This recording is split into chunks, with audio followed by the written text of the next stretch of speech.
beginning of a golden age with regards to the brain and how it works and how you can modulate your brain to create what you want and to recover. It's pretty fascinating. Absolutely. I'm curious.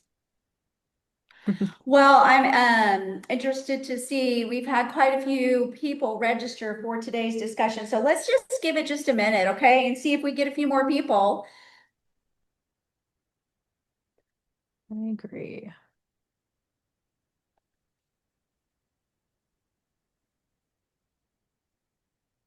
I mean, you've attended a, uh-oh, looks like she went off screen. Okay. Okay.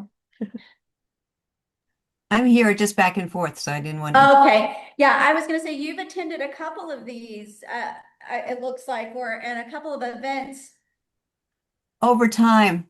So it's like getting back into it, right? Um, Yeah.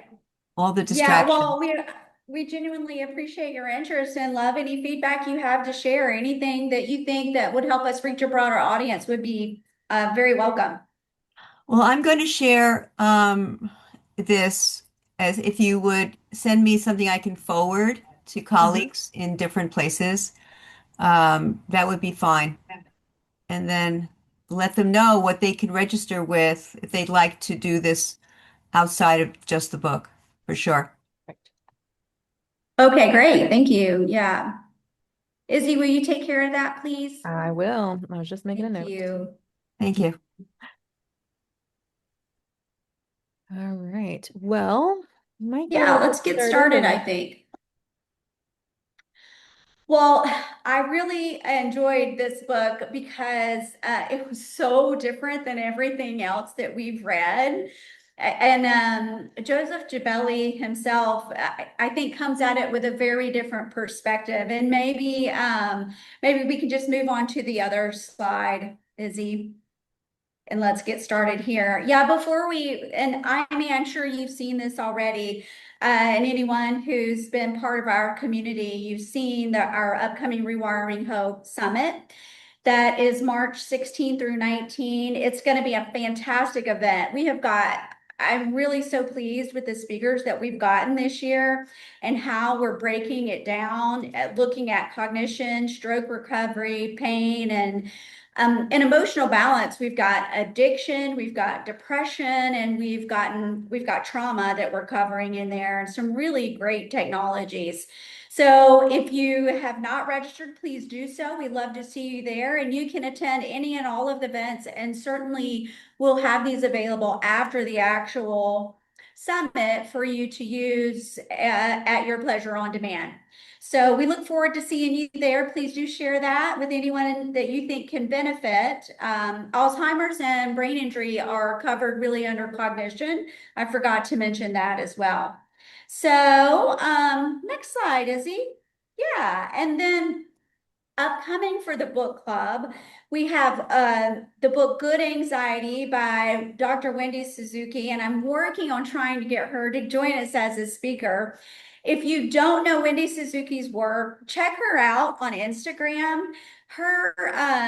She has daily practical messages for how to leverage anxiety as your friend and not see it as a negative, but as a positive.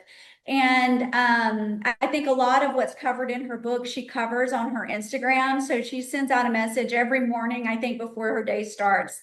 And I really enjoy those because of the practicality. It's really varied tips, a lot of just basic tips that you can use.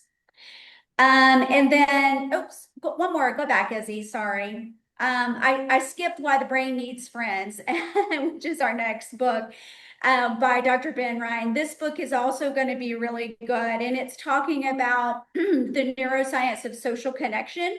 And, because, a lot of people will say it's because of the digital age, there's such a gap in connection, personal connection. And he talks about why that is so important in that book. And I think will really motivate us to put those steps in place to put our phone away and really connect on a more personal level. I think we're going to get a lot out of all three of these books that you see on this upcoming list. Yeah. Okay. So What did we love about this book? I loved all of the personal stories that he told and the practical fixes. You see that I have that highlighted on this slide. Dr. Jabelli really, I think of any of the books that we've read, personalize what you can do as a reader to implement his takeaways from this book. And I found those and I've been using them, and I have not only found them very practical, but also very helpful. And I don't think there's going to be much here that you find that you didn't maybe already know, but it puts the science behind it. And really, what he's discussing is the default mode network of your brain. So, what is the default mode network? I did like the term that he used here because what it means is what your brain is doing, how it's working and operating when you're not focused and applying it towards a goal.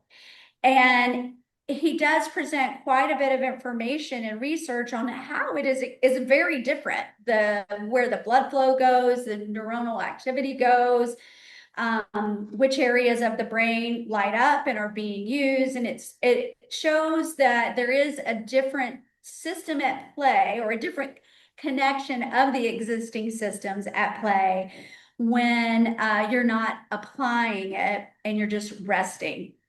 So I guess the core concept is the brain is more active during rest. That's his premise than during focused tasks. And when you look at that work, the research that he puts there, it's more active in a broader sense. So when you do zoom in and you focus on something, the blood flow, the neuronal activity really moves into those areas that are performing that task per se, regardless of what the task is. It's different areas.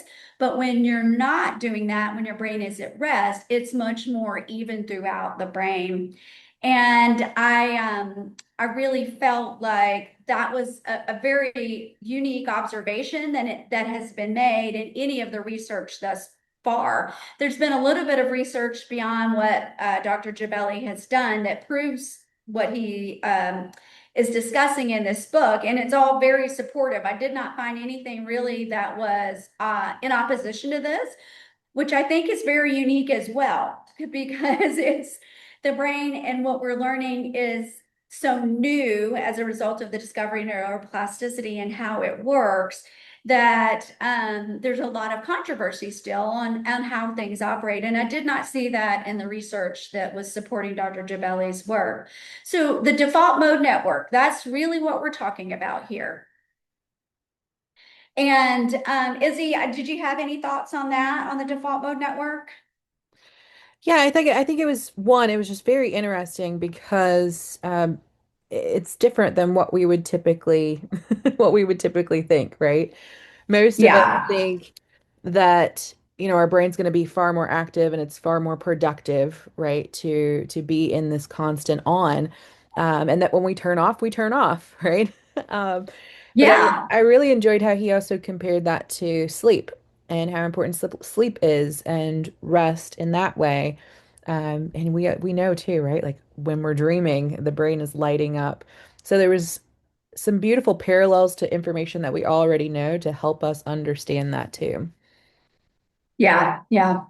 So, I did not mention at the beginning of this that I am in a location that has very poor internet service, so I am not seeing the slides, I Izzy. know, something happened and they all shut down. So hold on just Okay, a so moment it's and on I'll your end as well. All yeah, right. something happened weird with Zoom. Well, while you're doing that and trying to put it back together, the rest of this discussion is really going to go through some of the key takeaways that Dr. Jabelli puts through in his book. And we sent out a challenge to everyone prior Mhm. to book club to see which of the rest mode activities that he recommends in his book people would find more valuable, and if they did, then what they found as a result. And what I would say is that because of where I am this last few days, I've not had reliable access to internet. So I did a challenge that was not on those challenges that we sent out, which was no access to phone. And I would say it has been tremendously valuable, more so than what I actually expected.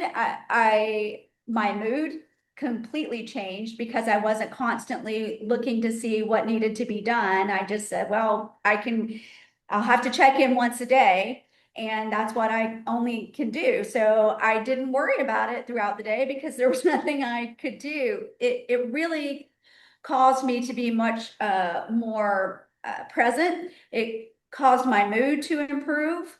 And it also really, I think, helped me to just calm down. I was in a much more relaxed state through all of that. Even though I was thinking and I was hoping that I might get a boost of creativity to help me solve a couple of things that I am still trying to solve in relation to our upcoming summit. I didn't have that burst of creativity yet. We'll see. I've got one more day of limited access. But that was my challenge. Does anybody want to comment on their challenges if they took one of those and how it impacted? I definitely Izzy, noticed. did you do a Yeah, I challenge? definitely I noticed for me like I was trying to lay on the floor and I propped my feet up on the couch and I was like, okay, I'm gonna lay here and I'm not gonna do anything for 20 minutes. And I mean, suddenly the mind just explodes, right? Like, and I think most people have experienced this. They're like, I can't meditate or I can't sit in quiet because my brain's too busy. Um, and I'm trying it like 3 times in the middle of the day when I'm in the midst of the hustle.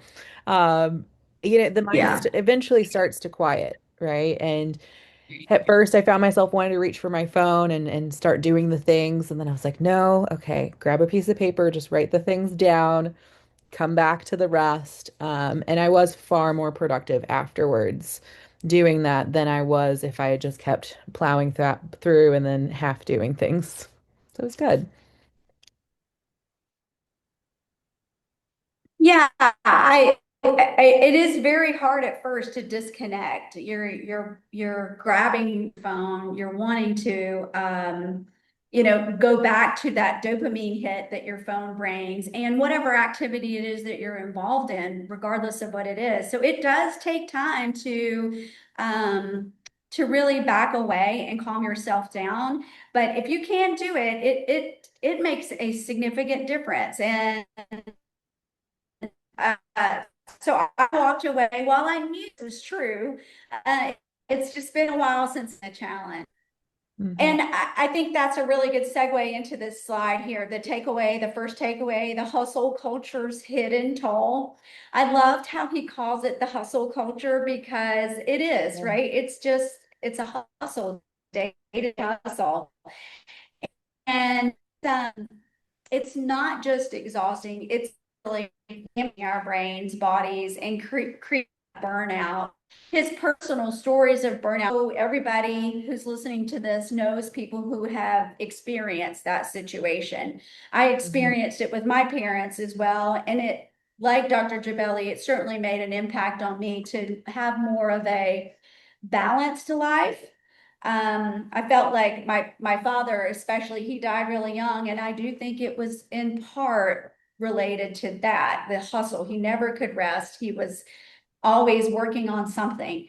And I do think it played a role. And as a result of that, it's been a conscientious effort on my part to make sure I live life a little bit more full during the process and not wait to get to retirement age. Yeah, well, and not just that, So but we're seeing. the research that go ahead, Izzy. Oh, sorry. I was like, we're also seeing too, like this constant overwork and hustle and constant demand on the body. And I'm not sure, I can't remember if you mentioned or not, but the rise of autoimmune conditions, and multiple other illnesses that are happening because the body and the brain is constantly on. Yeah, that is a great point. And I do think that the rise of autoimmune is extremely linked to that. There's additional research out there beyond what he puts into the book about it. And I was I was wishing I had pulled some of that research together for that because I do think it's extremely connected, like you said. I was not familiar, kind of jumping back to this the slide for just a second, but this karoshi, death from overwork in Mhm. Japan, that term. Yep. I was not familiar with that. I don't know if anybody else here was, but you always hear of the Japanese who work so hard, and they are known for being very dedicated. But to see that it actually thins the frontal cortex, just like aging does, and that connection, I don't know, that really stood out to me as a key factor demonstrating the impact of it. Yes, I'd seen this a few years ago, might be more than that, but um, where it was like people from chronic stress overworking would just drop dead in the subway, and it became Yeah. just this normal thing, and they have a term for it now. Yeah. I Yeah, when I wrote this question for the group, have you felt the effects of overwork, exhaustion, irritability, and what signs show up for you first? I it was very funny when I thought about, okay, how do I react to this when I get really tired? What happens? Is I get super, it's irritability, and it's also very emotional. I get very emotional if there's anything that's in anywhere completely sad, it may not even be remotely to be, I will start weeping when I'm tired. That's how I know. It's just like, oh, that's so sad. I'm like, okay, I need a rest. Yeah, I'd Yeah. similar, but I think my I get more reactive rather than that pause, let me examine. Like I'll notice if the kids are irritating me more than normal. I'm like, oh, is it me first? Let me check me first. Yeah. Yeah, especially with kids, right? It's very Yeah. easy to notice because that irritability comes out so super quick, more so. Yeah. Yeah. Okay, next slide. Yeah. All right. So takeaway two, rest equals real productivity. And I love this slide. Honestly, I think this is for me the main takeaway in this book because the demonstration of the research and then also when you stop to think about it, the personal experience of this, if you take a rest, you come back so much more productive, which just kind of how you started the conversation, Izzy, and how much more after you took that challenge with your feet up on the sofa, you came back so much more productive. And it is very true. I think the fact that you come back to work on Monday more rested, and there's so much research about how 3-day work weeks are so much more productive than the 5-day work week or even 4-day work week. That research is really demonstrates how much more productivity you can get if you do take a rest. That and statistics with people taking their vacations at work. I did some research a few years back with public health, and it was talking about like people who were chronically stressed in unhealthy work environments often didn't take their vacations. And it was showing like the overall health statistics of people who do take vacations as well. Yeah, I recall seeing that research. You're very right about that. That's a good thing to bring up. Um, 73% of studies show that breaks, 30 minutes to 24 hours, improve problem solving. Nappers outperform non-nappers. And then he did talk a little bit about medical staff on long shifts and how that it does make you, that information that he provided there does make you worry a little bit when you go to the hospital, right? Especially for these Yeah. young children who are just coming out of medical school and, on call for 48 hours or more. And I do find that myself, 30 minutes is what I need, quite frankly. Any more is always helpful, but I think 30 minutes for me really is the minimum, and I do often see a difference. It's very difficult to take that break, though. I've Yeah. gotten a lot better about it the past year or two to like if I feel like I'm hitting that wall and then I'm like starting to get a little more sluggish, it's better for me to just take a 30-minute break, walk away, go outside, pace, do something, but and then come back.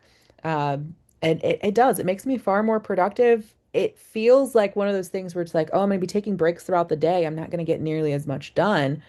But honestly, I get more done during the day by taking those breaks, and life becomes a little bit more enjoyable too. Yes. And when I thought about this, I was like, I wonder how that works, right? Why is it that that works? And for me, I mean, I've been very conscientious these last couple of days since I've taken a break. I'm like, what's going on with my body? Just trying to be more aware. And I feel like it is because I can step back and prioritize. I really can see and sense what needs to be done to get to the next task or Mhm. completed and how to do it easier. So working smarter and not harder, I feel like that is the difference. It gives me perspective Yes. on how to do what I need to do Well, versus and I just love how kind you of mentioned trudging. the one scientist that would, they would hit a wall and then they would go take a break so they get fresh eyes, fresh perspective. And I remember like so often like getting frustrated, not being able to see something, and then you take a break, you come back, and it's like suddenly you have a new perspective or a fresh perspective or a new set of eyes, like the common phrases that we say about that. Yeah, I like that. Well, and if you have ever read anything about Thomas Edison and how he works, he would do that. He would be working on an engineering problem and he would feel like he just couldn't make a breakthrough. He would stop and he would put a weighted metal ball in his hand and he would go to sleep. He would take a rest and he would go to sleep. And when the ball dropped out of his hand, it would wake him up. And he found that that always helped him solve Hmm. whatever engineering challenge he was working on. And he recommended that for all of his engineers in his labs. I don't have any research that says they did it, but I will say Nikola Tesla talks about that as well, taking breaks to connect. Mm-hmm. Yep. Eh, Um, Yeah, those are pretty genius minds. So I think it's worthy to pay attention to. Yeah, exactly. Good point. Yeah, so this next question, think of a time rest led to a breakthrough and how did it happen? Izzy, do you have any examples there? Yes, working on a PhD. So I have to take lots of breaks from papers.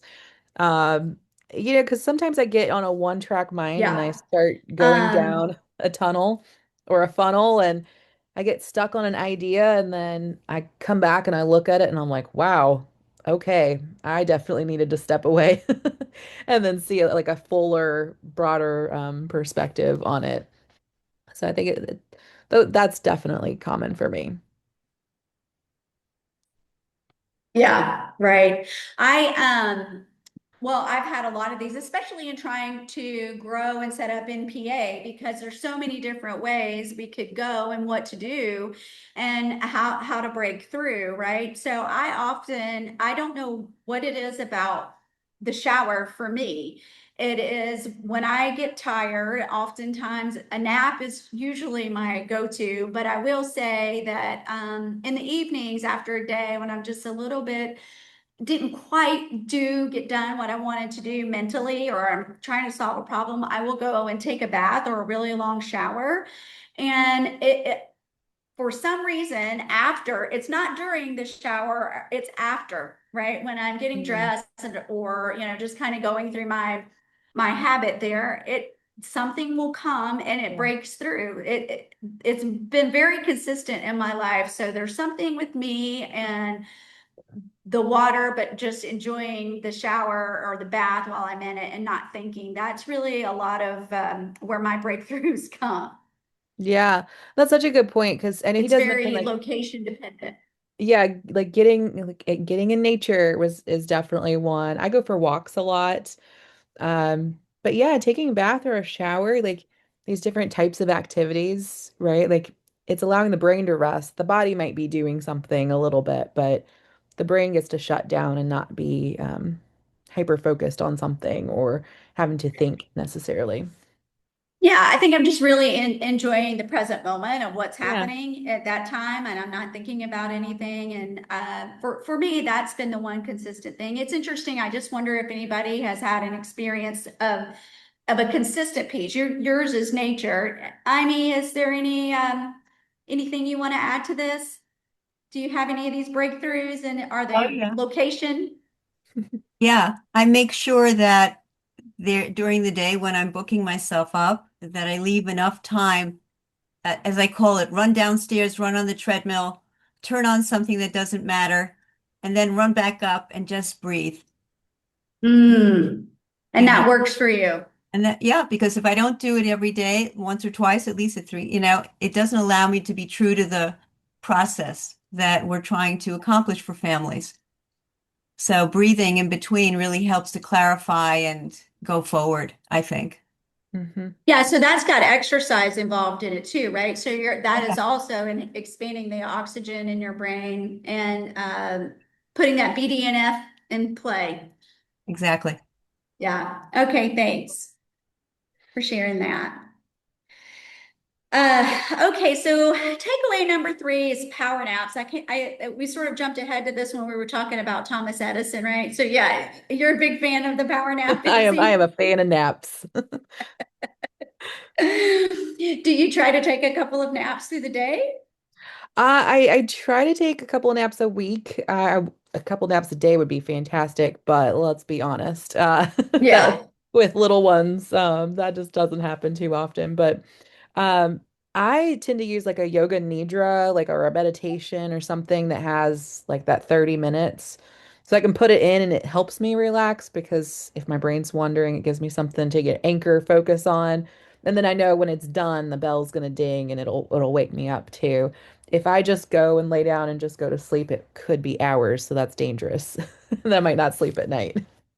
Yeah, and that's a really important fact to bring out here is this 30-minute nap. So it turns out that the 30 minutes is really the maximum that you should take because if you take more than that, you go into a deeper sleep and really it causes you to be more sluggish than productive. And so I took a little bit of time to check this research behind what Jabelli put in there. And there's a lot of research that confirms that. So 30 minutes, and going back to the Thomas Edison expert, right? He Yeah, he always felt like that was about the amount of time that he took if you read some of his work. Every so now and awesome. then it would be longer, but he does talk about how if it was too long, he wouldn't feel well, and that's how he came to the practice of putting the ball in his hand. So if he got too deep of a sleep and he dropped the ball, then it was that's what would wake him up. So he monitored his time in that way. The other big, I guess, takeaway for me on this was that the increased capacity of the brain from nappers that they have, the large, so 15 cubic centimeters larger, which is plum size, which to me, that's a lot. That's almost about half of your fist size, my fist size anyway, larger brain capacity. I was blown away when I saw that piece of information because as you age and as lack of exercise, everything decreases your brain by about that much. So just a power nap, well, can almost flip the impact you get from the negatives that cause that. So aging, lack of exercise, exposure to toxins, mold, etc. Those things. So I have not done the research on this, but I'm like, oh my goodness, if I just weave a power nap in every day, do I really have to get on the treadmill? I don't think that's the case, No, but I think it's both, right? Like both. I think Uh, so. But it but depends on how hyper you are. I come from a very hyper place. So, yeah. So what do you mean by that? I mean, expand that a little bit. well, I have inherited a predisposition for restlessness, physical restlessness, let's call it. They have more modern terms for that. The ADHD, whatever that looks like, before it was a label like that. And so for me, being able to move away from the focus and just let my brain rest and my body move allows my whole sense of self feel in charge. And I can sit again, my body's comfortable, and I can listen. Yeah. Okay, so it's like a reset for you. Oh, yes, definitely. Yeah. I love that. Um, so I don't, this question here, when I wrote this question down, like what barriers might get in the way? Oh my goodness, they're endless, right? Yes. But the way I took it is how could I work that in, right? How could I work in a nap and do at least maybe a couple of times a week? Izzy, it sounds like you've been pretty successful at that. Do you have any tips for us? Scheduling it in, right? Like, and schedule in more than just 30 minutes because, getting yourself set up to lay down or like finding the meditation if you want to do something like that, and then getting up and like, getting some water, maybe a little bit of movement or something like that. So, scheduling it like an extra 45 minutes into the day can sometimes be a little daunting, but like if you schedule it in and start to make it a habit, it's no different than the person who's trying to squeeze in an extra 30 minutes of exercise. Like maybe they're not getting exercise. Mm, Um, I think to think of it that way, like, right, exercise is a little easier because you might do it early in the morning. Naps tend to benefit us a little bit more in the middle of the day or towards the end of the day, but not too close to bedtime either. Um, so it's like, when are you just struggling and you're not being very productive? Like, that's normally my cue. If I'm not being productive yeah. and I'm procrastinating, it's going to be way more productive for me to pause, do a power nap, and then get back to work. Yeah, and when I was thinking about it for myself and for people in general, I was like, it would be best if you could schedule that at Mhm. every day at the same time so your Yeah. body could get into those rhythms Yes. and it would look forward to that. And I was like, what I could cut out is lunch, right? Not eating, but maybe having a longer lunch time because I tend to take a little bit of a break at lunchtime and sort of Mm. like what Amy said, I eat and then I usually will put something on either a podcast or a comedy because I really enjoy comedy. I feel like it just relaxes my brain. Mhm. And I'll turn on a Netflix special for a comedian and just kind of let Mhm. that run for a few minutes and laugh a little bit while I'm cooking lunch. And it totally just is a release for me. But I was like, could I not, or could I shorten my lunch time for that? Because I do intentionally take a longer lunch and have a little nap. So when I get back, I'm going to try that. I am going to try Yeah. that, even if it's just for 15 minutes and maybe I don't sleep. I just rest, rest my Well, eyes. it's so interesting because when I was in Italy multiple times, stayed for long periods, and it's very normal for a very long lunch. People take lunch, take a nap, and then they go back to work. Like that's very normal in the culture, and we have the term siesta, where that's again normal to Yeah. take a long lunch break and then have a nap. So that's not uncommon in some cultures. No, and here, so right now I am in Costa Rica, and they do that. They take a longer lunch and they rest. And my father-in-law has taken naps, and he's 80. Oh, not sure exactly, but 81, I think. And he takes a daily rest and nap, and he's done that ever since I've known him. Now he couldn't do them when he was working, but ever since he's retired, and even on the weekends when he was working, he would just take a longer lunch and rest. And it comes back to that socialization piece because he would Mhm. always socialize. They would have a social lunch, and then we'd all go home and rest a little bit. And Sounds I like we're in remember, store for a cultural change, right? yeah, yeah, very much so. All right, let's move to the Love next it. slide. Okay, daydreaming. This one brings us all back to our childhood. And so I really enjoyed this piece, and I still try to do this. I don't know, I don't do it intentionally now. I usually do this when I'm in the car, Mhm. because especially if it's a path that you travel all the time and you don't have to actively think, it's one of those things you're like, oh, I'm here. How did I get here? You know the path and the turn so well, you don't have to be so conscientious of where you're driving and what you're doing. And I do find that I have a lot of really great ideas come from that problem solving specifically. Did you ever experience that, Izzy? Oh, yes. I used to get notes written home from school all the time that Izzy's daydreaming in class a lot and not paying attention, because that's just where my brain is normally at. And I am that person. I would love to just sit every day and just daydream. Like I'm really good at that. If that was a job, I would take it. But Yeah. Well, that I, must come from where you're be a part of your creativity, right? Because you're yeah, certainly it very is. creative. Yeah.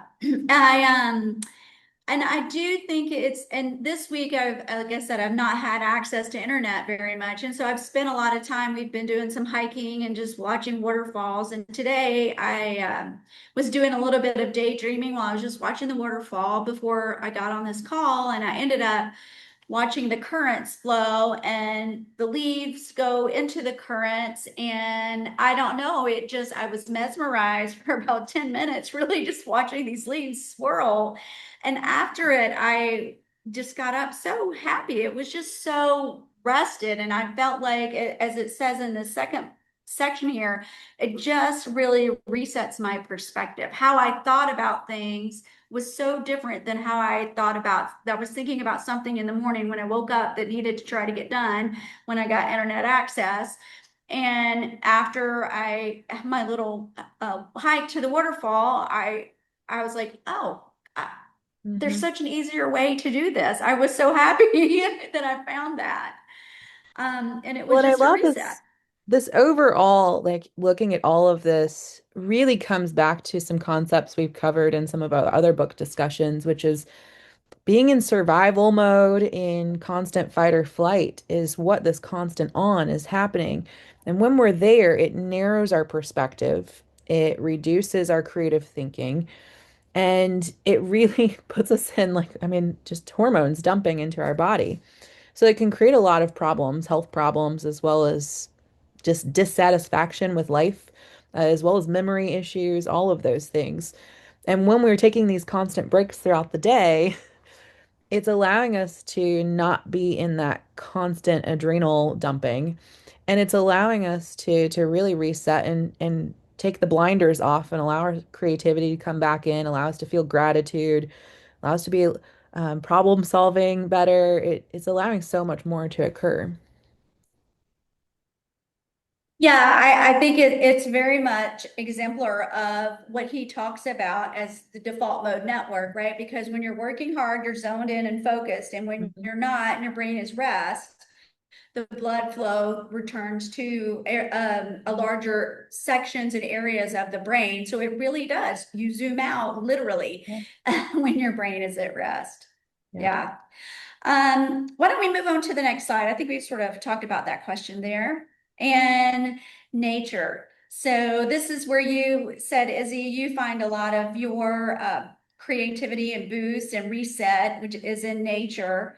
And I have to say I completely agree. The whole boosting of immunity, what we were talking about sort of earlier in this, the illness that comes from the hustle and from the constant being on, and that time in nature really boosting your immunity and your overall health, in addition to shifting the brain waves. There's a literal shift in how your brain works and responds, and your body, when you walk into nature.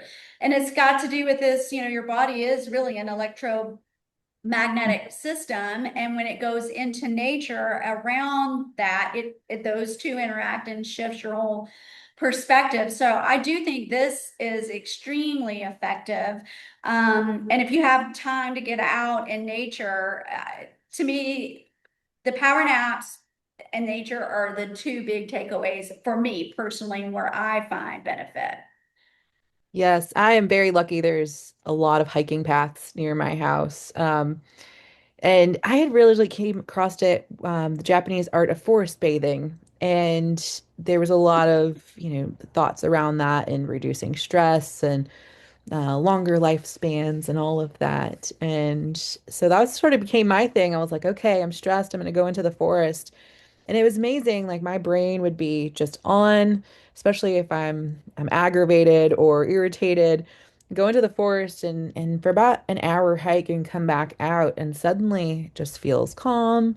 The problems feel much smaller than what they used to be. So it really helps. And I keep coming back to it. I mean, like Life enjoyment is a big factor for me, but I think for most people, like we want to be able to enjoy life and not feel irritated as much when we're just in this go, go, go. Yeah, the go, go, go takes away the enjoyment. You're not present. You're worried about what I've got to do to get this done and what I've got to do next and what else is on my agenda. So it takes away the present moment. And certainly the research is supporting what you're experiencing, Izzy, with forest walks improving creativity and problem solving 50%. That number blew me away. I was very I knew it was an effect, but 50% and then the 40% boost in immunity, that and the fact that it lasts an entire month, the exposure Yeah. lasts will enhance your immunity by 40%. Yeah, there's not much you can argue about this either. There's very little, in fact, I haven't really seen any research whatsoever that counters this. There's some that will give you, there's research that will give you different numbers than what he's put here, but the positive impact of it is not something that is debated at all.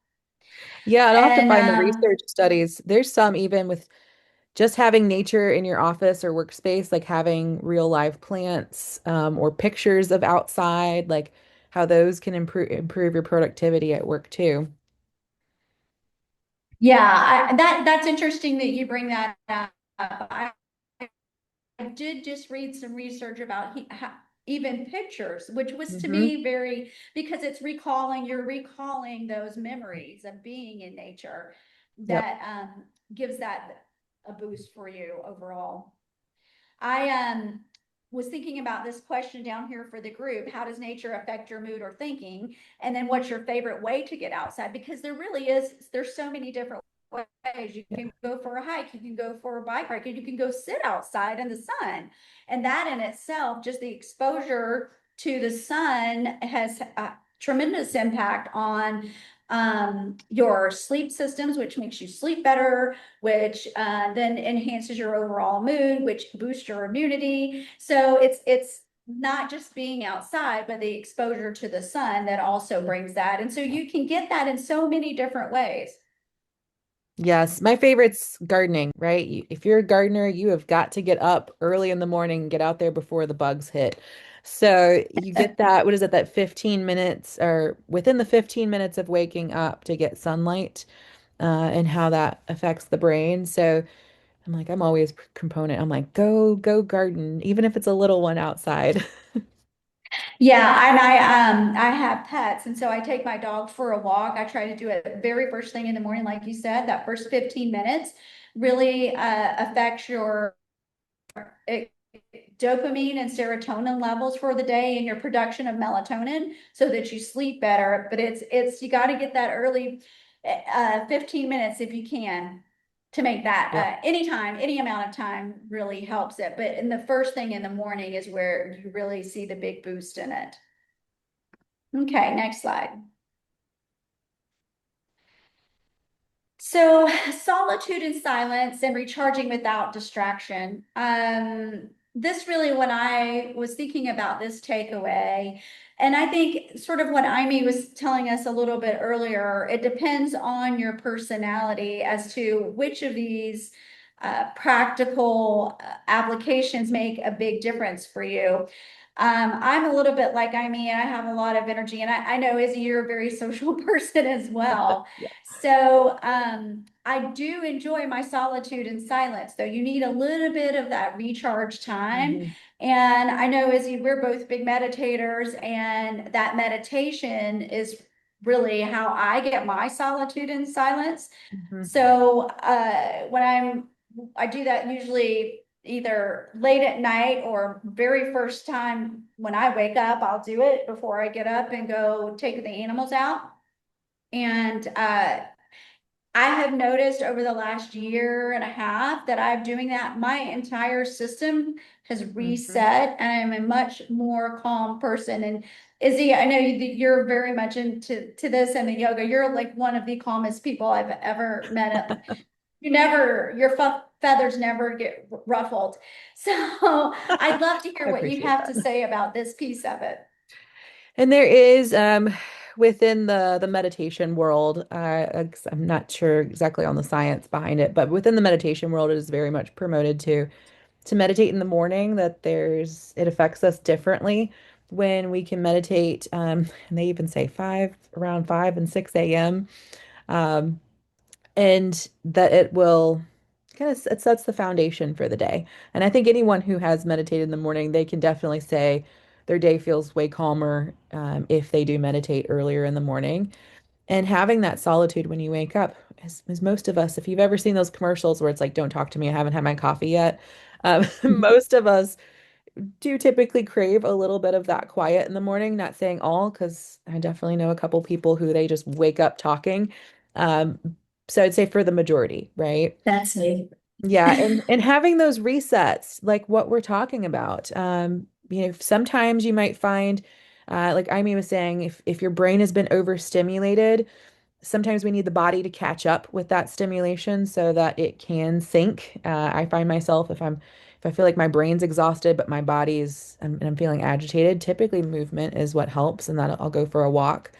Um, but if I'm feeling Mhm. overstimulated and depleted, then I might take a nap or I might meditate. So really there is also within doing all of this, you have to do it in order to learn what your body's needing in the moment and what your brain's needing in the moment.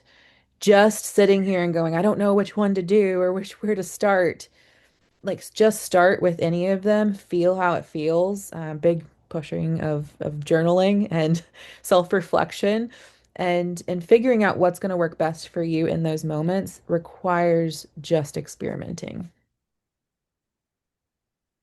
Yeah, that is a perfect takeaway, I think, on these because, and they can be used at different times for different situations. So, like I was saying, if I really want to try to solve a problem, it's the bath for me. If I really want to try to calm down and just really be present, oftentimes it's nature or a little bit of exercise because it completely shuts it down for me. And how I've learned that over the years as I learn Mhm. myself, right? And so it's back to what you just said, is that experiencing it to know what I get out of each one, to know how to apply it.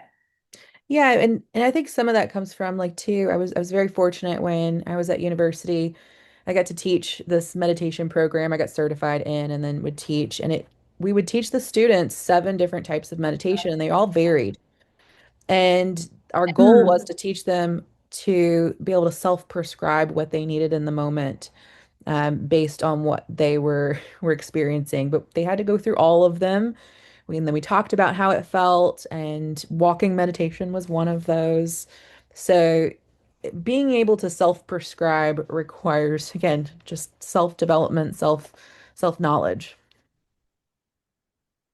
Yeah, and I mean, because if you look at what he was talking about with the silence and the solitude, right, that it sort of slows Alzheimer's, that silence and boosting that BDNF. But you will also, when we read um, the book next month on socialization, you'll see that the socialization also does that. Yeah. Right. So it's what works for you because I'm more of an extrovert personality. The solitude and the silence I don't enjoy so much. I like the socialization and I like the solitude and silence first thing in the morning, but other than that I don't enjoy it so much. Mhm. And I will say that that has changed in life as I have aged as well. When I was in the hustle corporate world, I craved that solitude and silence. I needed it. Mhm. And so I would, it's changed so much over life. And I used to never, when I was raising my children, a bath, are you kidding me? Taking a 30-minute bath was unheard of. You were in and out of the Yeah. shower so super quick. So I didn't have the experience of that I did now. Back then it was much more nature, and as I've gotten older, nature has taken or it's made less of an impact because I have incorporated some of these other things. So it changes over time, and you have to have them all in your tool belt figure out how they work, and then pull out which one is right for you at that time, I think. Yeah, But that, and some of it is based no, go on ahead. like how you learn to cope as a kid or as a young adult and habits that are formed too. Um, and also noticing like Yeah. if your habits aren't working for you to like try something else. Yeah, for me, I was definitely this weird kid that I meditated all the time as a child. And I didn't have the word meditation, but I remember telling people, I was like, I just need that time to go inside of me and sit inside of me. And that was how I phrased it. But for me, that was how I was coping with the overstimulation of school and then having siblings and just needing quiet time. Um, Yeah. and making sure that we're giving that to our children too. I was fortunate that my parents did just they're like, yep, she's going to her room, just leave her alone. And I'd sit and read a book a day. Like I was again, odd child, but I try to give that to my littlest one where I'm like, let's just do nothing. Like we're gonna turn the screens off. It's not screen time. And just let her go explore and how good boredom is for the brain. There's a really good TEDx talk on that too. Yeah. Who was that by? Do you I don't remember remember. who? I'll That was find an it though, and excellent. I'll put it in the email to send out. Okay, yeah, do that because that was an excellent talk. Yeah. Yeah. I remember that now. I'm struggling to think of his name. All right, let's see, it's 12:53. Yeah, let's Mhm. wrap it up, Izzy. So yeah, for me the takeaway was small habits like short naps, bats, no phones, and green walks. What I really liked about all of his practical suggestions here is you don't have to change your life to do these. You can implement them in the day, figure out which one works for you, and just weave them in some way, shape, or form. You don't have to completely create an entirely new routine for your life to see the benefit of it. And even 10 minutes can make a huge difference from the research he showed. So don't be afraid to take a break, figure out how to weave it in, and you'll see the benefits, and it's very quick that you'll see the benefits. For me this week, I literally saw the benefits in about 2 hours. Hmm. Yeah. Yeah, I see your note here, Tammy. Thank you so much. Mhm. Yeah, you can find a way. Even if you're a busy mom, even if you're working two jobs, you can find a way. Use that car ride, use the bus ride, use your time in the morning when you're just sitting there. Don't read your email, just sit and be with yourself, and it'll pay off not only in the short term, but as he shows in the long term, your brain will grow. But your brain will develop a plum-sized section of matter that will help you get through the rest of your day in And I will peace. say, yeah, I am a single mama with three kids. My older two both have special needs. And even when they were little, I just was like, nope, mommy's sitting down and meditating. If they were running around and climbing on me, I just sat there and eventually they started to learn and they started leaving me alone during meditation time. So just know that if you keep making it a habit, it'll work. Yeah, you have to take the time for yourself, right? And Yep. the last thing I just want to bring to our attention before we sign off is this question down here. We've already talked a little bit about the challenge, but tracking it, right? So making sure, as Izzy was saying, you can do all of these. You can do any of these. It doesn't really matter, which ones that work for you. Figure it out by tracking it, right? So determine which one you want to try and then notice it. Pay attention to it. Be self-aware and cognizant of how you feel after you do that so that you can determine which one works best for you in that situation. So just making sure not only that you do it, but that you take a little time to notice what the benefits were and if it was working for you or if you should try something different. Yeah, my yogi quote that I come back to all the time is protect your peace. And if you don't have peace, Mm. establish it and then protect it. That's a great message to end on, Izzy. Thank you so much. All right, so we just want to close today by just reminding you that our next book club discussion was wait, I don't think this is the right This picture is not the actually. The one. next So book, it's the yeah, it's having friends. socialization. Ben Ryan's Yeah. book on how important it is to have friendships and be social. But after that, The Good Anxiety and the Dopamine Mhm. Nation are what we're reading. And then lastly is this just a quick reminder for the Rewiring Hope Summit. I do hope you'll join there. Please, if you've got anyone in your connections that have some sort of neurological challenge and they're really trying to figure out what else is out there that they can try, please have them investigate our speakers that are coming. We've got some fantastic people who are really sort of talking about what's on the leading edge. There's a gentleman who's talking about all of the research that's coming in for virtual reality, and which is that in itself, even though we're just talking about that for one specific application for pain, it is my pre sort of interview with him. He's going to talk about brain gut health, how that impacts that, using it for childbirth, using it for emotional regulation. So even though you tune in to one of these days, if there's something around just emotional balance you're trying to get, you're going to learn so much more about even cognition and stroke and persistent pain treatment in all of these sessions. So if you've got someone who is struggling and trying to find a path forward, please do have them join or check out the recordings of these afterwards. We'll have them on demand. That's March 16th through 19th. Yep. Yeah, and most of us Yeah, have a go podcast ahead, going on in Izzy. the background or something. Like it could be a great week to just pause the podcast you're normally listening to and have this at least going in the background. Because a lot of these things you're going to want to hear twice. Like listen to it while it's going live, and then you're going to be like, "Oh, I wanted to learn more about that." And then afterwards you can come back and watch that replay too. Yeah, and then you can share it as you see fit. Yep. Well, thank you for joining us. I'm A. Tammy. We appreciate you being here, and all of those others who are watching after the fact. Thank you for listening, and we'll see you next month, All or right. we'll see you at the summit. We'll see you at the Bye. summit. Yes.